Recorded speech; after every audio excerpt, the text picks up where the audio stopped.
Record. Thanks God, it's working. Okay. So today's lecture 2 about management. And first, I want to quickly review what we went through last time. So this was a table of contents, and this is more detailed table of contents. So we spoke about the importance of figuring out what actually needed to be done. Eric Ries, in his book, says that people make mistake working from technology, whereas what they should do is work backward from business results you're trying to achieve. So first talk to customers, listen to them. Next, importance of splitting big job into small pieces, how this improves productivity tremendously. And then we discussed how this can help working with different people may need to split their job in pieces of different sizes. Some people can handle big projects, others need your guidance to split in small chunks of work. But once you make the pieces small enough, then people start making success and enjoying the process. So this is very important. Next, we spoke about first principle thinking, how important this is. Don't do what other people do. Don't just copy. Try to understand how this can be done from scratch using today's technology to today's approaches. Simplicity. A lot of slides were about simplicity and prioritization. You need to sacrifice things. You need to not do things. It's extremely important. Then we spoke about Unix as a example of simplicity, and Ken Thompson as this human who created Unix. Again, Unix toolbox versus finished application. In many cases, you don't need a big application. You can just make pieces which other people can use as a toolbox, and they actually like it more than a finished application. Simplicity versus big systems, distributed systems and simplicity, simple versus right. This is religious argument always. There are people who say, well, no, this is not right, this is not professional. And simplicity always wins at the end. Simplicity versus politics. Many times you will try to promote simple solution and you will be shut down because managers want to promote their career and they want more expensive project. They want more people under them to deal with this project. And you may be fired by actually proposing something simple, which is beneficial for the company. This is how things work. Growing a project as a child incrementally. So you make a baby, like a minimal solution product, and then you add features, you grow it. And this is generally how you deal with big projects. Then this famous example of hacker versus architect. Hacker does very simple approach using script, no GUI, no objects, and then iterates multiple times with the client and delivers the result, and client is happy. Whereas the architect uses object-oriented design, spends a lot of time on this design, delivers something only to find out that now it's obsolete, he has to redo it, and it just never-ending struggle. Okay, this is where we stopped. Today, I want to talk about Jesse Erlbaum. I met him, well, it was more than 20 years ago. He was delivering a lecture. It was an IBM building in Manhattan, and he was talking about how you deliver the project on time and on budget. And in his description, when he talks to clients, they usually tell something like this: we want you to do these features We want to do it using this language, for example, Java, for this money and in 3 months. And he says that this is wrong. Like managers, usually high-level managers, they don't know exactly which features are needed because they are not the ones actually working with the product, with the application. They don't know which technology is the best. They don't know how long it will take. So everything is wrong with this approach. His recommendation is to split approach into 2 phases. On the first phase, you have people from the client and people from the, let's say, consulting company, and they together put something which he calls clickable dummy, or maybe wireframe. If it's a website, so it's a very simplistic website where each page doesn't have real data or real design. It may have some text. So this page is supposed to show this, and then it may have links to some other pages. So you have clickable dummy, and once both sides agree that that's about how the application should work, then they document it and then they implement it. The creation of clickable dummy may take up to 50% of the total effort of the whole project, and then maybe 30 to 50%. And then the second phase, it's where the application, for example, website, is actually implemented. Okay, next, from waterfall to agile. Well, waterfall approach is where things go in one direction. So this is the picture of a waterfall, and usually this approach is good for, let's say, construction. You erecting a building, and you cannot redo the building every week, right? You first spend very long time, very accurately do analysis, collect all the requirements, you do design, then you develop. Well, this language actually is for software, but you understand the idea. You first do very accurate design on paper, you think through everything, you calculate, and then you implement it. So it's very straightforward in one direction.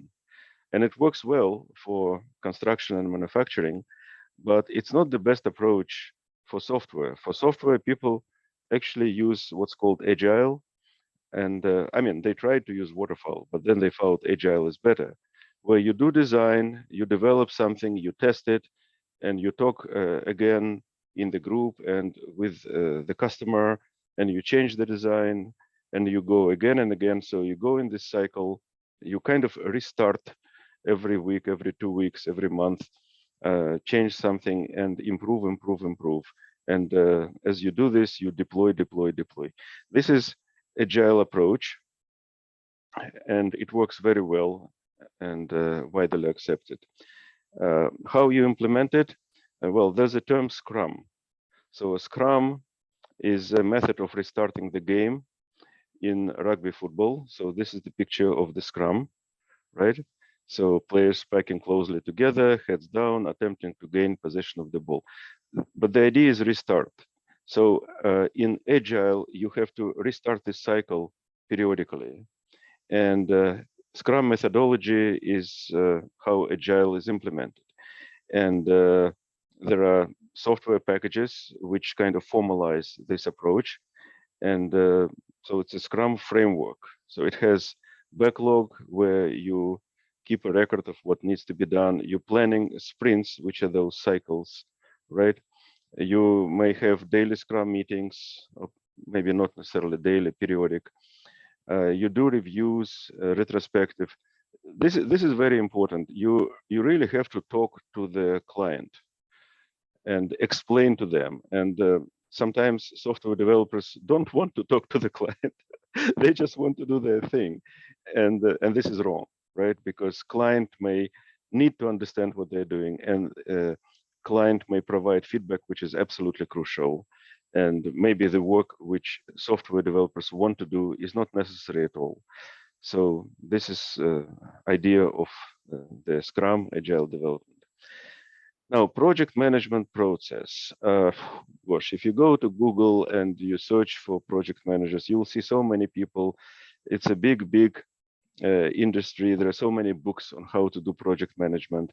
When you start a project, there are many questions you want to be answered, like how you will do it, what tools you will use to manage, who are the stakeholders, what are the objectives. You need to have clarity in this, how you will document stuff, and so on. So this is the list. Well, people teach project management in colleges. Well, you can look on YouTube, watch some videos. It's a structured process. Nothing wrong with that. Okay, DevOps. Well, you need some system, some framework to manage the process. So in Azure Cloud, for example, it's called Azure DevOps, right? And you can keep all your Agile framework there. You can also have version control and reporting, and you can do production releases. You may have scripts to promote from development to production and so on. So it's everything. It's people, processes, and technology. And DevOps is one name kind of ahead over all of this. So these are DevOps systems in AWS. There are DevOps systems in Google, everywhere. So this is a very popular term, very generic. Simple PM tools. So you don't really need these sophisticated DevOps tools. I've seen multiple times how people just using Excel or better Google Sheets or Google Docs actually can manage the project very well. So it's not so much about the tools as it is about the process itself. But there are some famous tools like Jira, for example. Well, Azure DevOps, there is a long list here in Wikipedia, and here listed some of the tools people use. Vision and enthusiasm. Well, this is extremely important. I really like Peter Diamandis. He's a famous Greek-American. In Greek, they created a stamp with his face. He started so many projects, and many famous people invest in his projects. So he knows many billionaires. And I remember listening to his interview, and the interviewer asked him, Peter, so you know all these billionaires, is there anything special about them? Maybe how they're different from average folks? And he said, yes, there is. They have this anticipation, like this feeling that we will build whatever they like their project, we will build it and it will be great. And they can see it, they can taste it. They have this vision, and this is something common. And I want to tell a story about Nikolai Pertsov. Interesting story. So it's Moscow, Russia. He was appointed a director of White Sea Biological Station of Moscow University. It's all the way north. So he had a problem with his health, and that's why he couldn't stay in Moscow. Anyway, he came there. There was nothing there. He was not getting a lot of money from university at all. So he used his enthusiasm to ensemble people, mostly students, volunteers, year after year. And enthusiasm, he was playing accordion and singing songs, and he was just great with people, and a real believer. He built a small town there, multiple buildings, multiple facilities. It's absolutely amazing what he has done without any money whatsoever. I've been there twice, working as a volunteer for free, building houses, and these were some of my best memories. And I think if you can create atmosphere like that when you're working in a team, this will be good for you, this will be good for the team, this will be good for the project. Unique abilities. Some people are good with math, some people are good with, I don't know, cooking, some people are good with computers, some like different people have different unique abilities. And when they apply their unique abilities, they feel good. They don't feel like it's a job. They just enjoy it. They really can do it like every day, many hours, and not feeling tired. it's really important to find these unique abilities. You can test people, you can talk to people, you can find what they like to do, what they're good at, and people usually know this. And then you need to align what they do with what they're good at. Don't try to fit, I don't know, square thing into a round hole. Uh, Dan Sullivan, who talks a lot about this unique ability, he recommends this question. He actually wrote a book about it. It's called the Dan Sullivan question. If we were having this discussion 3 years from today, and you were looking back over these 3 years, what has to have happened in your life, both personally and professionally, for you to feel happy with your progress? It's a very simple question. So imagine that 3 years from now, we're having this conversation, you're telling me about your progress, and you are very excited and you feel good in your gut, like about something you have accomplished during this time. So what is it? It's very personal. It's different for different people, but understanding like of this is absolutely crucial. Uh, you should not ask people to do what they don't like to do. You should not ask people to do what they're not capable of doing. Like you really, really, as a manager, need to find a task for the person. This is really important. Okay, managing career, get promoted into leadership. I once spoke to a guy who did amazing career, and he told me, well, you make memos, you make PowerPoints, and you send them up the chain. So basically, you try to understand bigger picture. Don't only think about your what you're supposed to do, but think about the group as a whole. Think about your manager. Think about the department, and understand what they're doing, what they're trying to do, what would be the good thing for them to do, what the bigger picture. And you can come up with some ideas. You can create some PowerPoints, some suggestions, and you can send them up the ladder. And your managers, or maybe like not in immediate layer, but your manager may send it even like further up, and some of these proposals may be accepted. And then the question will be, well, who will be appointed to actually lead this project? And your candidacy will be the first on the list because you're the one who proposed it, and you're the one who excited about it. You are the one who knows the details, and that's how he built his career. And he was going like up very, very fast. It's amazing. So be present, listen to concerns, resolve doubts, talk to your manager and other leaders about your career. Mostly people don't talk to their managers directly. They honestly, like they don't ask when you will promote me or what I need to do to get promoted. Just just start talking about it. Be direct and explicit. Be a role model for leadership behaviors like reliability, consistency, collaboration, and so on. Make your impact visible. So regularly present at the company meetings, town halls, and so on the website. Ask your manager to help you with that. Uh, I tell people to do the posts, to make PowerPoints, to send emails, to promote yourself, and always ask for feedback and adjust. Not difficult to do. All this is common sense, but most people don't do it, and as a result, they're not getting promoted. Self-management, holacracy.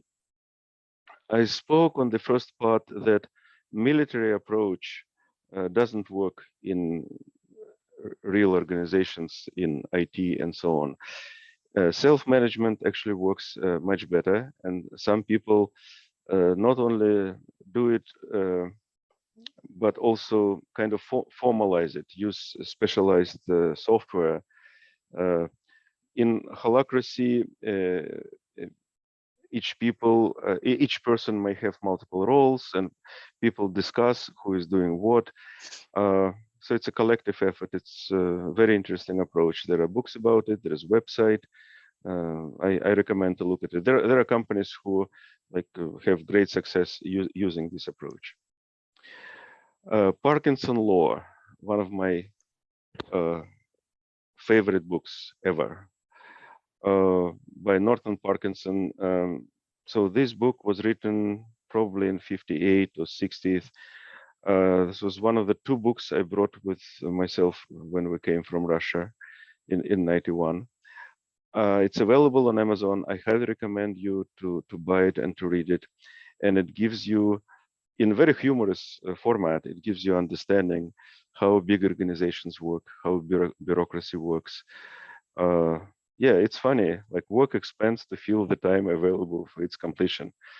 Administrators make work for each other so they can multiply the numbers and so on.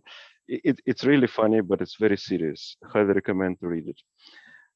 Brooks Law, the Mythical Man Month. Well, this is a required reading. Like if you're doing IT software development, you have to read this book. Very famous, one of the very famous quotes that adding manpower to a late software project makes it later. Artists cannot be rushed and too many cooks will surely spoil the broth. So here, the main ideas in this book, and here is Brooks' Law, how it relates to open software projects. And one of the truths is that when you have a big project, you actually have very few people responsible for the main pieces of this project, just few people. Brooks describes it, he calls it a surgical team. And this is true for all the projects. Okay, let's go to the next. Peter Drucker. Well, this is a legend in management theory. He wrote multiple books. He is called the founder of modern management. His main work were in 1950s, 60s, and all the way to about 2000. He died in 2005. Extremely influential. Some of the ideas he was saying there's a decline of blue collar worker, right? So you have to respect your workers. You have to let them be free and thinking and contributing. So military approach doesn't work. Importance of volunteering, whatever. I cannot cover it in this short overview, but he's absolutely legendary. So go on YouTube, go on Amazon, buy, listen, watch. Okay, next, 1 Minute Manager. Well, this book started the whole series, which is called 1 Minute Manager. This book sold millions of copies. This particular book is very short, written using big font, so you can swallow it in probably half an hour. And it teaches management using 3 approaches: set 1-minute goals, give 1-minute praisings, and give 1-minute reprimands to address mistakes. Actually, they start the book with explaining how a parrot is doing some complicated tasks, or how a killer whale is jumping out of the water. And they describe the procedure, how these animals are trained. And it's step by step. You're not rushing things. You are rewarding good behavior. You're reprimanding bad behavior, but you're reprimanding in a way, the second half of the reprimand, you reconnect, reassure, remotivate the person. And again, very interesting approach, very straightforward, very classic. Highly recommend this book. Another book from this series, which I really like. I mean, there are many books in this series, and I like all of them, but this particular is very dear to me, and it's monkey management. So monkey is the next move.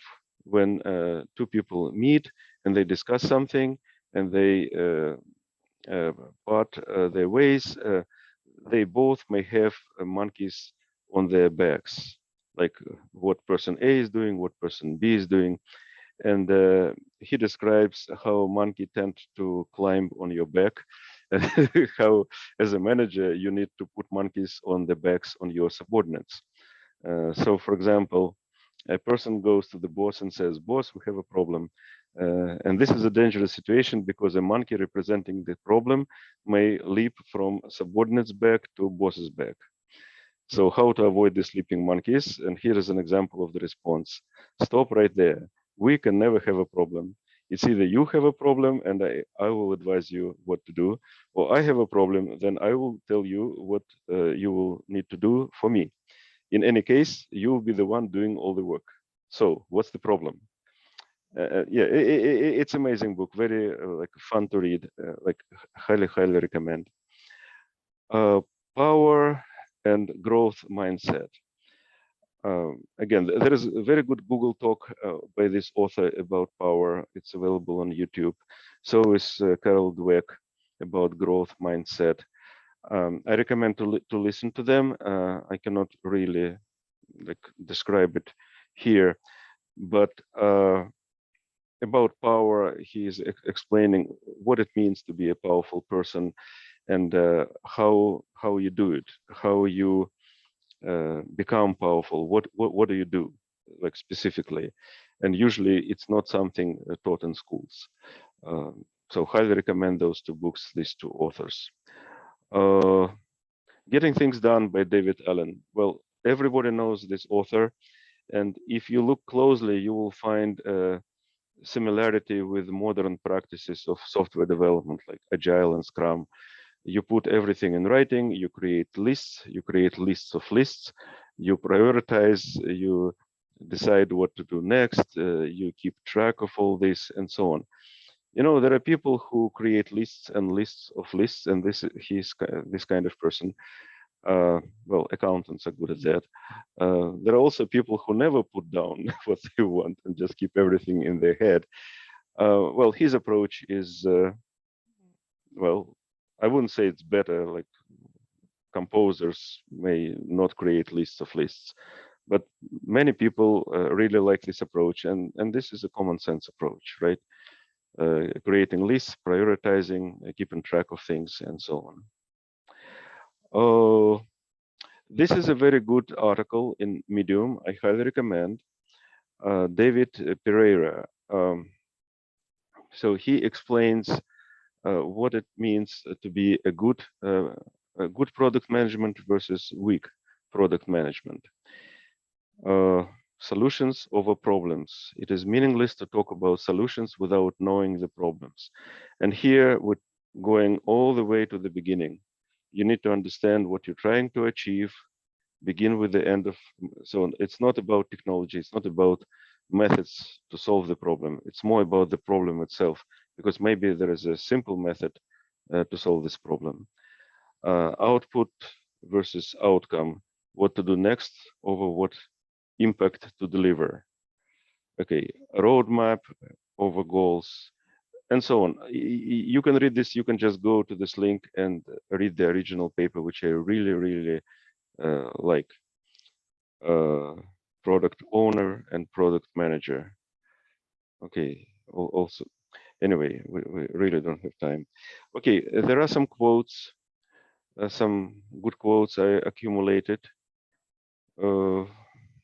I don't know, again, I recommend that you to just download this PowerPoint and go through them instead of me reading them. Thomas Gilbert, well, he wrote this book about human competence, and this is, okay, I don't know how to say, like organized approach, how you think about how people act, information, resources, incentives, knowledge, capacity, motives. I don't really myself act like using this methodology, but it really makes sense when you're analyzing a project and your activity and your performance. You may use this framework, and what people have done, they created the whole technology around this approach. So these are the links to look at it. It's called HPT, Human Performance Technology. Anyway, returning, I just want to summarize the main ideas. So first, you need to really understand. So this is the last slide. What is required? What is the final goal? Not how you solve it, but what actually you want to achieve. And you need to listen to business stakeholders and understand them really well, and make sure that they agree on the plan. And as you go through the plan, often talk to them and get their feedback, because software developers tend to just do stuff because they like to do it and forget about the final goal. Crystal clear understanding of priorities, what is important and what nice to have, and understanding what to sacrifice. So you have to sacrifice. This is like, if you remember one thing, sacrifice. Simplify, simplify, simplify. Split big job into small pieces, grow project as a child. Military style hierarchical management is not effective. Respect workers, leverage their brains, give them freedom to be effective, to communicate and collaborate, give people tasks that matching their skills, so unique abilities approach, and create safe and engaging atmosphere where people can enjoy what they're doing, contribute, and grow. Well, this is the end of the lecture. I'll try to stop recording and